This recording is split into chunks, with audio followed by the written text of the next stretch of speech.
Good morning friend, कैसे हैं आप सब। आई होप आप सब बहुत अच्छे होंगे। तो फ्रेंड, आज मैं फिर से आपको एक स्टोरी सुनाती हूँ। आपको अच्छी लगेगी तो लाइक और कमेंट ज़रूर कीजिएगा। अगर नहीं अच्छी लगे तो आप डिसलाइक भी कर दीजिएगा और कमेंट करके बताइएगा कि आपको अच्छी लगी कि नहीं लगी।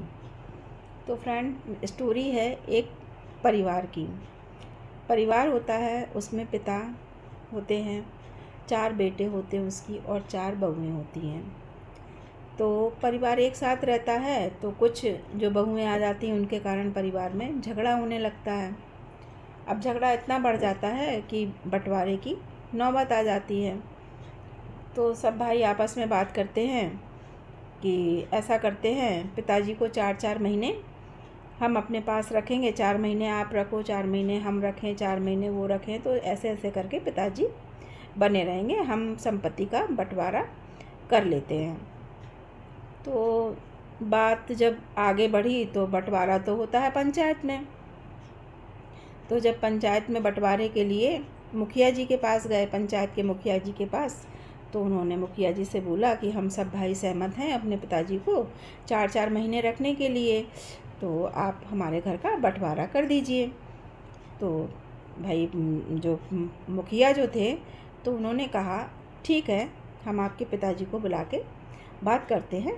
तो मुखिया जी ने पूरे गांव को इकट्ठा कर लिया और उनके पिताजी को भी बुला लिया। अब जब पिताजी को बुलाया तो पिताजी से कहा, भाई आपके बच्चे घर का बंटवारा करना चाहते हैं, तो मेरे पास ये आए हैं, तो मैं क्या करूं, बंटवारा से आप सहमत हैं।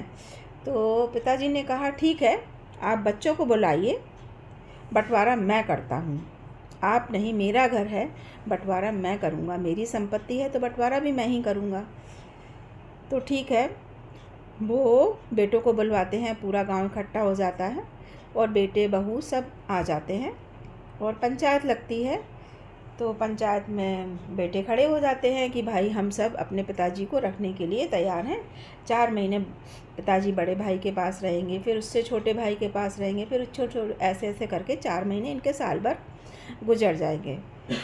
अब पिताजी ने जब बात सुन ली तो पिताजी बोले ठीक है, अब मेरा भी निर्णय सुनिए।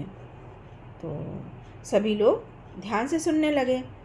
तो पिताजी ने बोला, देखिए, मकान मेरा है, संपत्ति मेरी है, बंटवारा भी मैं ही करूँगा।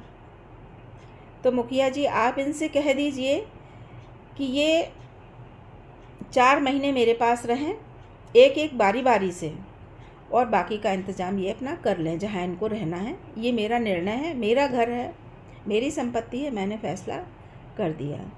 तो फ्रेंड, ये हर परिवार में होता है। आपको स्टोरी कैसी लगी तो मुझे बताइएगा। और ये सही बात है, पिता की संपत्ति है तो पिता ही बंटवारा करेगा ना कि बेटे करेंगे। Thank you friend.